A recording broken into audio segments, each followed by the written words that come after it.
Ecology is not an academic subject, ecology is the basis of our existence.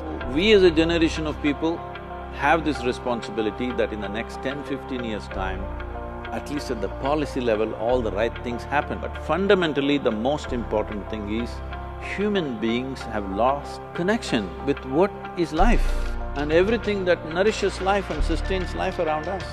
This is the disaster we are manifesting in.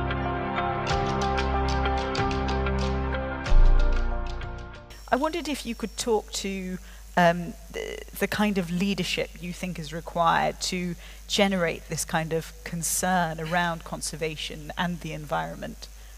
The reason why I see that ecological concerns have not become everybody's concern is simply because activists have been taking an attitude of being against everything that is for economic well-being.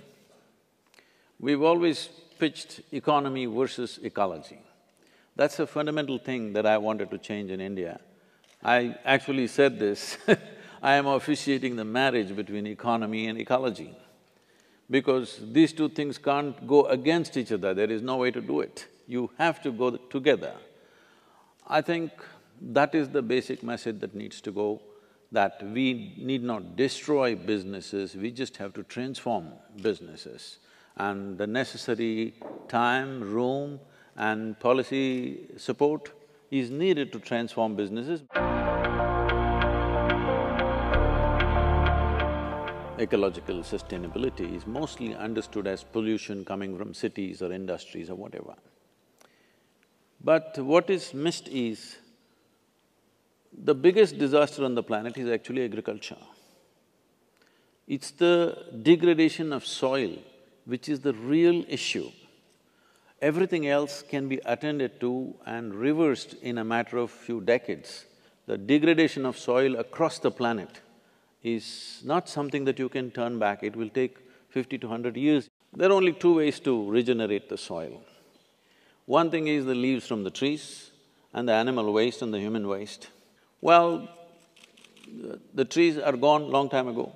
The next thing is the animal waste. Without animals, you cannot enrich the soil, you cannot enrich the soil with bags of fertilizer. And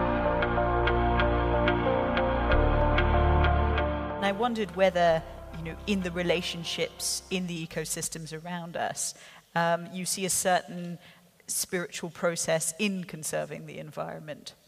Essentially, spiritual means your experience of life has gone beyond your physical self. So if you experience yourself beyond this body, what will be your experience? Naturally, it'll be an inclusion of life around you. So what I exhale, the trees are inhaling, what the trees exhale, I'm inhaling every moment of our life. But somehow we are going around without any consciousness about this. So spiritual process is not aimed towards ecology, but ecology is just a part of our existence. Ecology is not an academic subject, ecology is the basis of our existence. To bring this experience to people large scale is very, very important, because you can teach as much as you want, you can campaign as much as you want, but people shape their lives according to their experience of life. Especially those people who hold positions of responsibility and power, who can make a difference in the world, their experience of life has to become much more inclusive than the way it is right now. I must tell you a little example. A few years ago, almost after 27 years, I did not go back to my hometown. I mean, I go back to meet my family, but never did any programs there because I wanted to be little anonymous in my town. Well, which didn't work out about 10-12 years ago.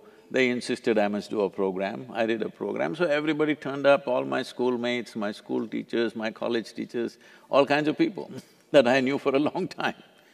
So my English teacher at the end of the program came and hugged me and she said, now I know why you didn't let me teach Robert Frost.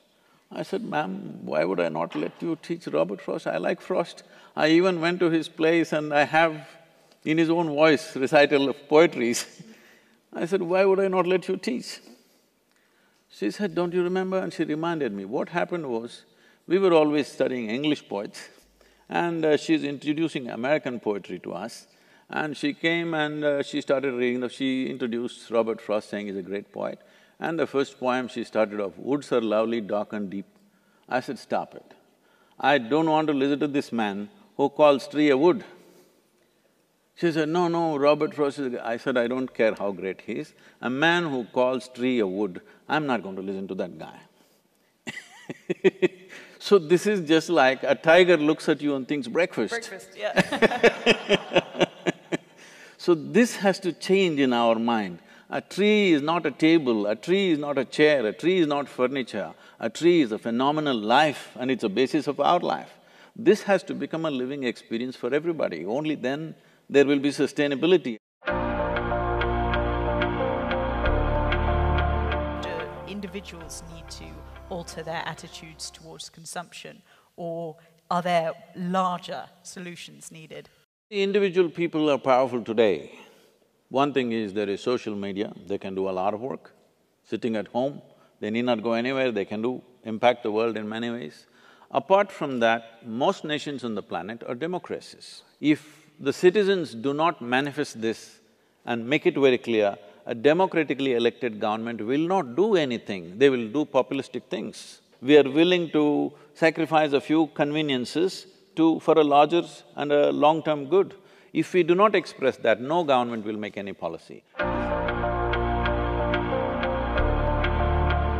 Governments move at their own pace. You do not expect a huge, massive cargo carrier to just make a U-turn like that. I'm very clear on this. I'm just looking for a 1-degree turn. If you make a 1-degree turn and hold it, there will be a U-turn.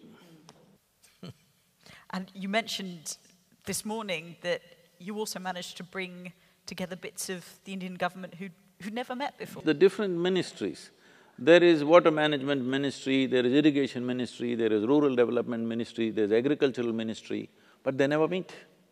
So we got them to meet for the first time and look at what they could do together. That's what made a huge difference. And now the Planning Commission or the Niti Aayog, as it is called today, sent out a notification to all the 28 states that this Rally for Rivers policy is the official policy you must implement. Many states have already taken it up. In some we are directly participating, rest we are consulting.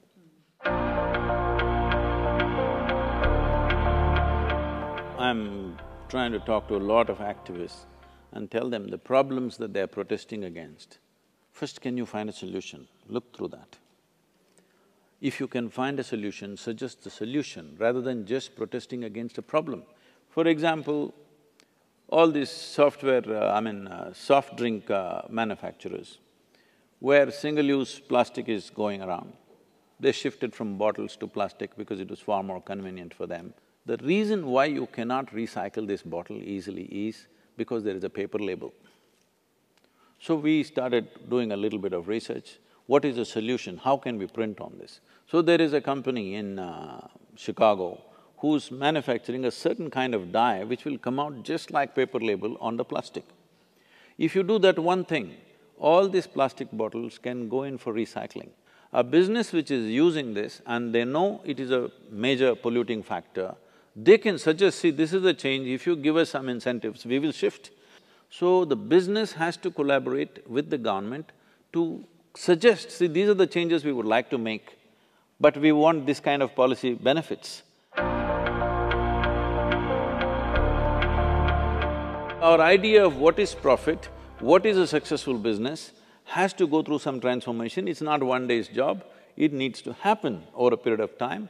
Definitely it's happening. Today, a whole lot of businesses are looking at how they can impact ecological sustainability. This was simply absent 25 years ago. They're investing in this direction. Once people put their money in a direction, you can trust that they have intentions. See, the next 25 years probably in the history of humanity is going to be very crucial in terms of what kind of corrections we make. If we take care of the soil, rivers, forests, agriculture, human health, everything will be taken care of. If we turn this around in the next 10 to 15 years, if we do all the right things in the next 10 to 15 years, I believe in 30 to 40 years, major change will happen in a positive way. But let's say we leave it for another 25 to 30 years and then try to turn it around, in my estimate, it will take 100 to 150 years to turn it around, because we are crossing a certain line. After you cross that line, turning it back is going to be so much more difficult. So, we as a generation of people have this responsibility that in the next 10–15 years' time, at least at the policy level, all the right things happen. Why I'm insisting on the policy is, only when there is a policy change, the budgetary allocations are there and a sustained movement towards that is there. Particularly major populations in the world like United States, Europe, China, India, if we make the right policies right now in the next few years, within the next 3 to 5 years, I would say, then I think the rest of the world will follow. One major advantage for Asia is we are very sun-rich. So, harnessing solar energy is going to be a major thing. Technologies still need to go further, but there are many solutions coming forth. I think this entire system that we went into starting from early 20th century, this power distribution grids, this must go. Power must be generated where it is used. Right now, you will see in any city probably… because yesterday I drove into Kuala Lumpur around 9 p.m. and every road was jammed. What's happening in every city is, those who live there work here, those who live here work there. I don't understand why. So these are simple changes we can make. So I designed what's called as one building cities. We insist on calling them cities. I'm talking about 50 acres of land, you build only 1 acre, 50 floors, and rest 49 acres you just leave it, make it forested, make it water bodies. No waste going out of this land, easily it can be done, people will live much better. Everything can be right there, they can live there, they can work there, children can go to school there, they can shop there. Once a week if you want to go out somewhere, you can go, but daily there is no need to pull out your automobile. Before we launched the Rally for Rivers, our project Green Hands had planted a little over 33 million trees, which has changed the green cover in one state. But now with Rally for Rivers, we have signed MOUs with 6 different states in the next 8 years for nearly 7 billion trees. And this is government funded and most of it is going to be done by the governments. Many states have already announced one kilometer along the riverside they're planting, but now 62 to 64% of the land is owned by the farmers. You're not going to talk to them about ecological sustainability because they're just struggling for a livelihood. So we have created what is called as agro-forestry, with which we have shown that easily you can multiply your income 3 to 5 times in a matter of 5 years if you shift. Fundamentally, the most important thing is human beings have lost connection with what is life and everything that nourishes life and sustains life around us. This is the disaster we are manifesting in the form of ecological thing. But the fundamental thing is, we have become psychological beings, not living beings. We have to transform them into living beings